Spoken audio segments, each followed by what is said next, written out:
Покер – это игра мастерства. Кажется, это вечная аксиома, которая не требует доказательств и известна всем, кто когда-либо брал в руки карты. Но в чем заключается это самое мастерство? И почему одни игроки побеждают, а другие проигрывают? Естественно, речь о результатах на дистанции. В конкретной раздаче, в конкретной сессии, в конкретном турнире может случиться что угодно из-за того, что не исключено вероятностями. Например, самая слабая рука в покере, разномастная 7-2, может переиграть карманные тузы, собрав допер, трипс, фулл-хаус, флэш или даже каре. А абсолютный новичок, который только выучил комбинации, может занести турнир. Достаточно лишь, чтобы ему хорошо сдавали на протяжении короткого события. Так в чем тогда проявляется мастерство? Очень упрощенно. Оно в понимании, как часто по математике происходит то или иное событие. Да-да, именно на математике построен покер, а если точнее, на математике вероятностей. И тот, кто умеет определять выгодность или убыточность своих решений с точки зрения вероятностей, тот и имеет преимущество, которое на дистанции формируется его прибыль. А раз в основе покера находится математика, логично предположить, что покерная стратегия состоит из совокупности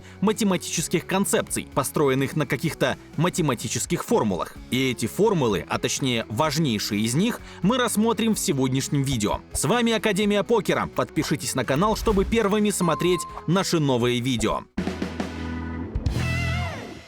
Начнем с концепции equity. Что это такое? Новички нередко считают, что так называется шанс на победу в конкретной раздаче. Ну или по-другому сила руки или диапазона. На самом деле, такое понимание слишком упрощенное. Equity – это доля конкретной руки или диапазона в текущий момент раздачи в сравнении с рукой или диапазоном соперника. Так в чем разница? Ведь кажется, что это те же шансы на победу. Но нет, ведь это самое equity еще нужно реализовать. Например, в all-in на префлопе карманные двойки имеют более 50% на победу против туза с королем. А теперь представьте, что вы с двойками вошли на постфлоп. У соперника могут быть те же туз-король, но вы не знаете точно, а на доске всегда есть оверкарты. Дойдете ли вы до шоу-дауна без попадания в сет?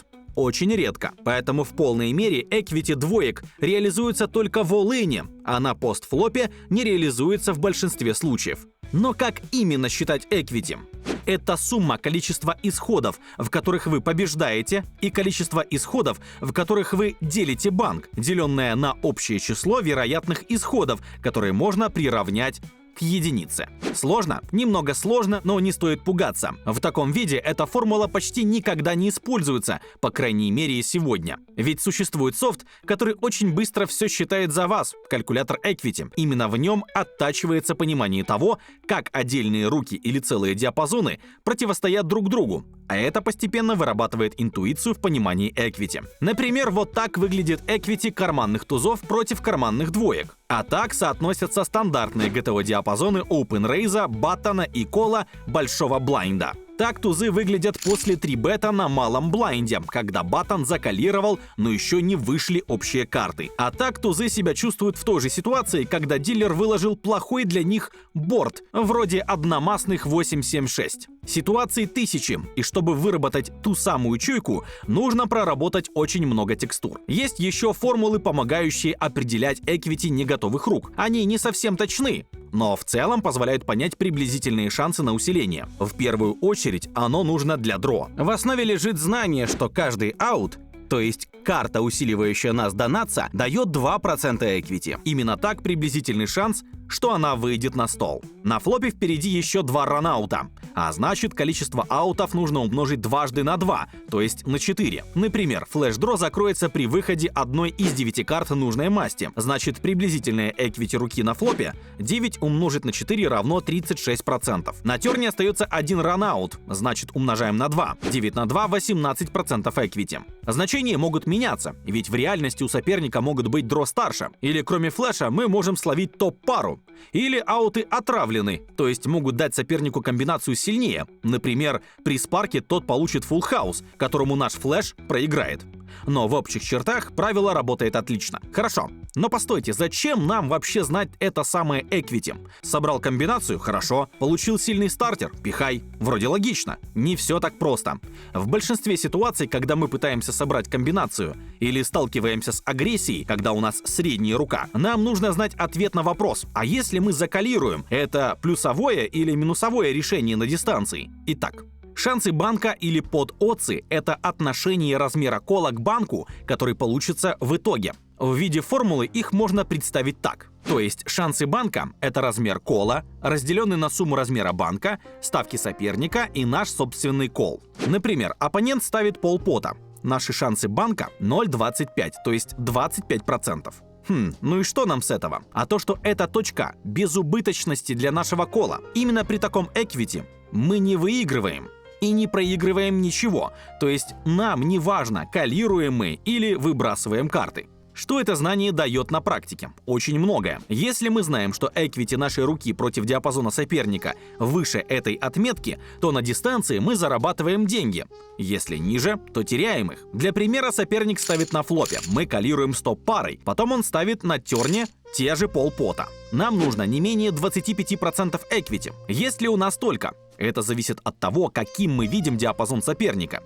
Например, перед нами Нит, который ставит 2 барреля только с сильными руками. У него там явно топ-пара или что-то сильнее, причем со слабым кикером он бы не ставил терн. Печально, у нас всего 5,9% equity. Конечно, глупо калировать. А если перед нами игрок, переоценивающий топ-пары со слабым кикером или карманки младше туза? Добавим несколько комбинаций. Уже получше, но все еще минус. А если нам противостоит хороший игрок? Он не переоценивает силу топ-пар со слабым кикером, он умеет блефовать. Добавим гадшотов и третьих пар. Ничего себе, мы не просто вплюсим, а просто печатаем деньги в случае кола. И даже если сейчас упремся в нац, то на дистанции все компенсируется. Но важно помнить, что чем точнее мы понимаем диапазон соперника, тем точнее определяем equity и тем осознаннее и вернее наши решения. А что если мы не сталкиваемся с агрессией, а сами пытаемся надавить на оппонента? Сильной рукой все просто, ставим на value. А как быть с блефами?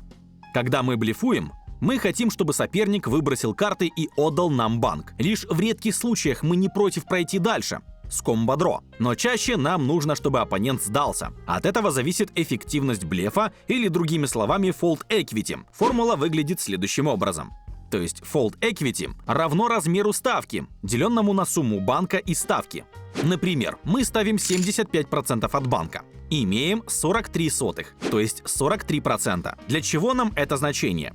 Во-первых, когда мы хорошо ориентируемся в диапазонах, мы можем предположить, с какими руками соперник ответит, а какие выбросит. Например, на нашу ставку он ответит с 50 комбинациями, а выбросит 60. То есть всего у него в спектре сейчас 110 комбинаций, и выбросит он 45% рук. А чтобы наш блеф был выгоден, нужно, чтобы он выбрасывал 43%. Значит, на дистанции наша ставка прибыльна, и чем больше противник оверфолдит, тем больше мы зарабатываем на нем.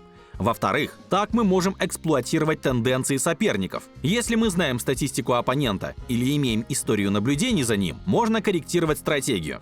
Например, мы знаем, что у него статистика фолдов на конт-бет на флопе, терне и ривере 30, 30 и 70%. То есть на двух первых улицах постфлопа эффективность наших блефов очень низкая, но соперник из-за этого протаскивает гору мусора на ривер. Мы можем мелко пробаррелить 2 улицы, а потом зарядить ставку крупнее на ривере. Так мы не просто эксплойтно реализуем fold equity на нужном этапе, но и получаем больше выгоды из-за увеличенного банка. Также эксплуатируются оверфолды или андерфолды на префлопе. Мы корректируем диапазоны, усиливая их против телефонов и добавляя блефы против пугливых нитов. Кстати, чтобы понять, как это математическое преимущество реализуется на практике в самых напряженных раздачах, посмотрите наш ролик «5 топовых блефов про покеристов». Там теория, о которой мы говорим, превращается в чистое искусство. Но постойте, если мы можем эксплойтить соперников, вдруг они тоже могут эксплойтить нас?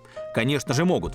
И этому нужно противостоять. Если нам противостоит слабый оппонент, нам вообще-то без разницы, что он там думает о наших диапазонах. Скорее всего, он вообще ничего о них не думает, а смотрит только в свою руку. Защищаться от таких соперников не нужно, требуется лишь внимательность и подстройки под его особенности. А вот сильный регуляр быстро подметит наши отклонения, поэтому нам нужно их минимизировать. Чтобы не допускать оверфолдов или андерфолдов, нужно знать минимальную частоту защиты, или MDF.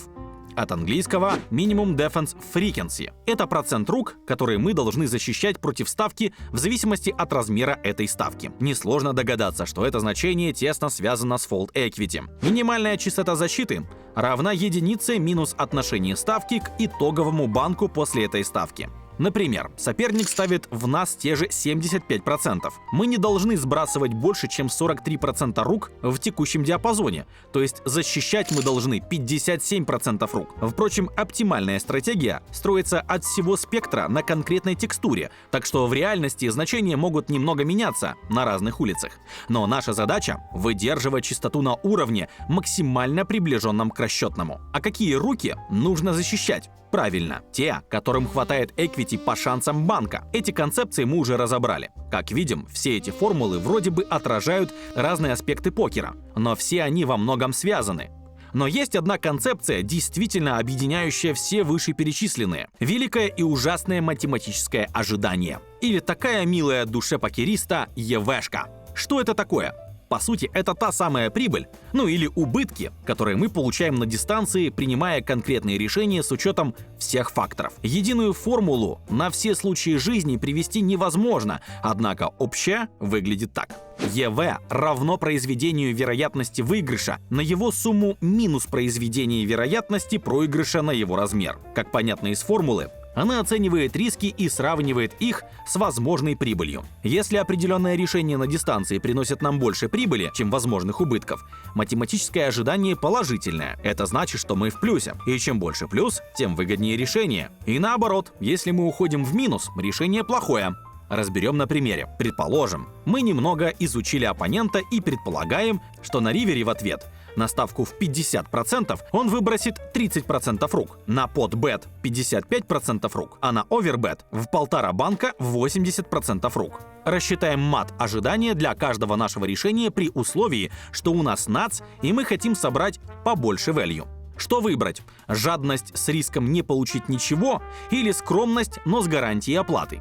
То есть мы разбиваем задачу на несколько подзадач. Итог в случае, если оппонент сбросит, итог в случае, если он закалирует. Последняя ситуация разбивается еще на 2 подзадачи. Если мы выигрываем и если проигрываем. Но в нашем примере у нас нац, то есть 100% equity, так что расчеты упрощаются. Это значит, что, например, при банке в $100 наше ожидание от ставки с нацем в размере полупота $135. Посчитаем ожидания для остальных сайзингов. Для подбета ЕВ будет 1,45 или 145%. Для овербета в 1,5 банка 1,3 или 130%. Все, что нам осталось сделать, сравнить значения. Как видим, подбет самое выгодное решение, так как меньшим размером мы не добираем value, а более крупным выбиваем слишком много рук. По тому же принципу считается ожидание от кола рейза чека. Не нужно считать лишь EV фолда.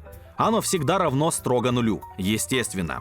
Это довольно массивные формулы, которые к тому же меняются в зависимости от ситуации. Но покерист должен уметь находить ожидания из совокупности факторов. Чем больше ситуаций вы разбираете, тем проще становится каждый последующий расчет и тем сильнее прокачивается ваша интуиция. Таковы основные математические формулы, используемые в покере. Безусловно, можно спокойно играть и без них, ведь большинство покеристов так и делают, а некоторые из них даже что-то выигрывают на низких лимитах. Но чем сильнее становятся соперники, тем глубже приходится погружаться в теорию и математику. Но не стоит пугаться. Как и в любом деле, сложнее всего начать. Когда первые навыки закрепляются частыми повторениями, последующие шаги делать все проще и проще. И чем раньше вы начнете изучать математику покера, тем быстрее осознаете настоящую красоту этой игры. Но и научитесь получать удовольствие не только от побед, но и от самого процесса поиска правильных решений. Однако знать формулы — это только половина дела. В турнирном покере математика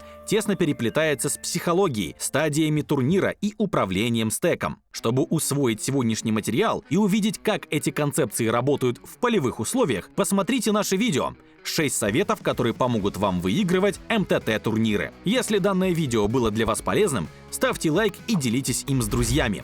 Увидимся за финальным столом!